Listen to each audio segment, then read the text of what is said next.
I would never wish to divorce the Great Pyramids from the ancient Egyptians. There are a lot of wrong ideas about what I think about this. Okay, please clarify, because I'm a little hazy on it. It's complicated, all right? But inside the Great Pyramid, there are 4 very narrow shafts which point up at the sky. 2 of them point north and south from the so-called King's Chamber. I say so-called because no burial was ever found in it. Yeah. There was a sarcophagus found in it. It's still there, but they had to build the chamber around it. They couldn't bring it up in a funeral ceremony. It's too big to get through the corridor. So 2 shafts point north and south, and they do actually exit on the outside of the body of the pyramid. And back in the 19th century, explorers climbed up there. There they go. You're looking at the King's Chamber South, King's Chamber North, and both of those, you could roll cannonballs down them from the outside, and they would turn up in the King's Chamber. But the shafts of the Queen's Chamber are more complicated. Until, I believe it was 1872, nobody knew they were there. The inner wall of the Queen's Chamber was completely smooth, but there was actually, he was a Freemason called John Wayneman Dixon, who had explored the King's Chamber, and he figured, look, there's shafts in the King's Chamber, maybe there's shafts in the Queen's Chamber. And he went around knocking on the walls, and he found 2 hollow points, and he broke those through. You could do that in 1872.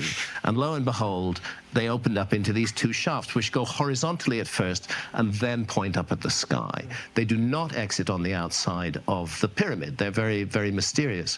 The thing is that the angle of those shafts points to significant stars, 4 significant stars, in the period in which Egyptologists believe that the Great Pyramid was built. Archaeoastronomy, which is a universal language, one of them is the lowest of the 3 stars of Orion's belt. And the constellation of Orion was identified with the god Osiris. He was seen as the celestial image of the god Osiris. So having a shaft pointing at the belt of Orion or Osiris makes perfect sense. And others point at 2 of the 2 northern shafts point at 2 of the circumpolar stars. I forget exactly which ones now.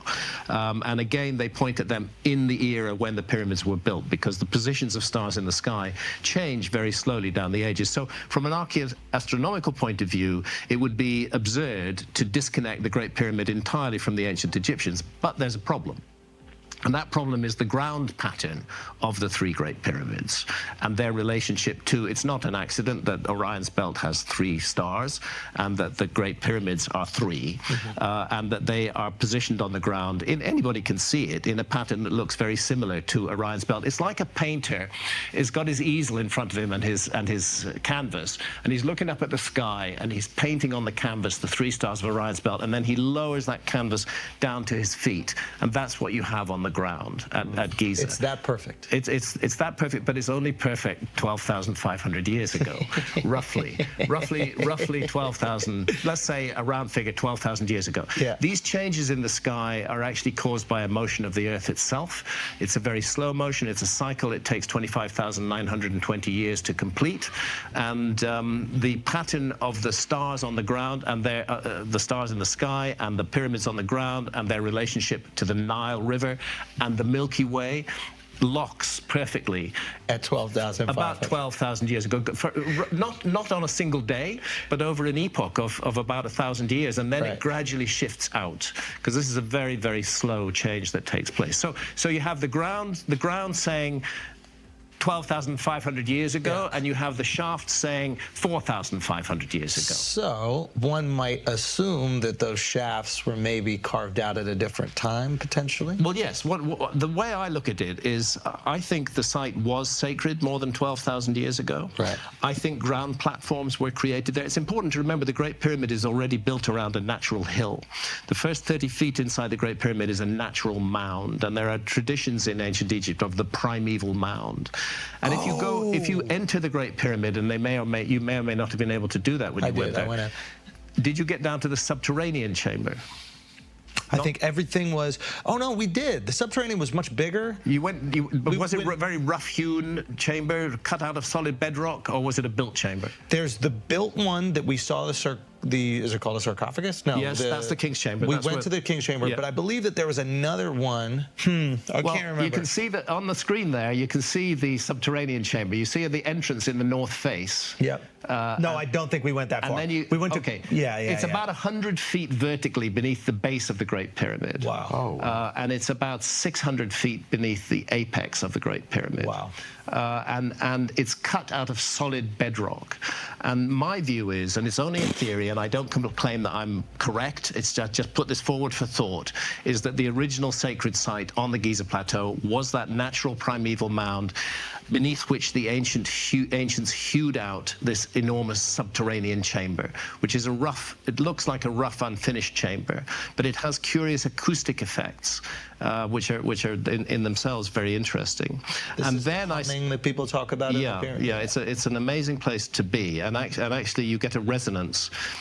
We tried an experiment with an opera singer up in the King's Chamber. You could hear her down in the subterranean chamber, which is quite remarkable in itself. But I think that was the original sacred site. I think the ground platforms were put in position, and I think the ancient Egyptians finished off the job in a brilliant way.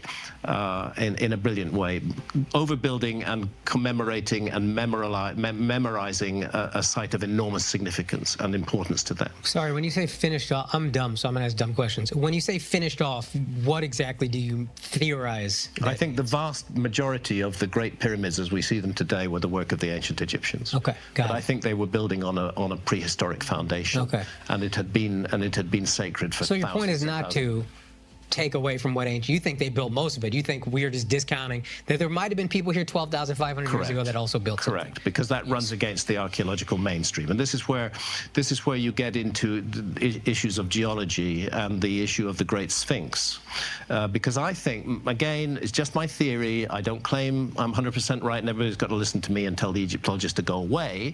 Just my view is that on the Giza Plateau were the three massive ground platforms of the three Great Pyramids, the subterranean chamber beneath what is now the Great Pyramid, the megalithic temples, the so-called Valley Temple and the Sphinx Temple right beside the Sphinx, and the so-called mortuary temples. These are all megalithic that stand beside the Great Pyramids. Those are the three little ones that are next to them? Those are the so-called satellite pyramids. Okay. But there are megalithic temples. When I say megalithic, you're looking at structures where the largest single block weighs 200 tons. These are gigantic. Wow. Gigantic blocks of stone, but of particular interest, right in front of the Great Sphinx is an almost completely ruined one, and then just to the south of the Great Sphinx is a rather intact one called the Valley Temple. And this temple again bears evidence of being built in two stages, because when you look at it, you see that its core is made of limestone, enormous limestone blocks in the range of 50 to 100 tons each, maybe more. You can bring this up, Mark? In the one on the left, you can see the limestone blocks up at the top. That's the original structure. And I and my colleagues, and particularly Professor Robert Schock from Boston University, who is a geologist, are of the view that the ancient Egyptians renovated a far more ancient limestone temple. So you can see the weathering on the limestone temple, and then you can see the granite blocks that were added by the ancient Egyptians. And the puzzle of those blocks is that they are carefully cut to fit around the weathering in the limestone core blocks. So they were respecting those limestone core blocks. They weren't demolishing them. It would be easy just to cut them flat, if you're going to do this, but no, they didn't. They carefully cut each granite block so it would fit around the weathering patterns. We'd only do that if you thought that a place was sacred. You felt it was special, and you were trying to preserve it.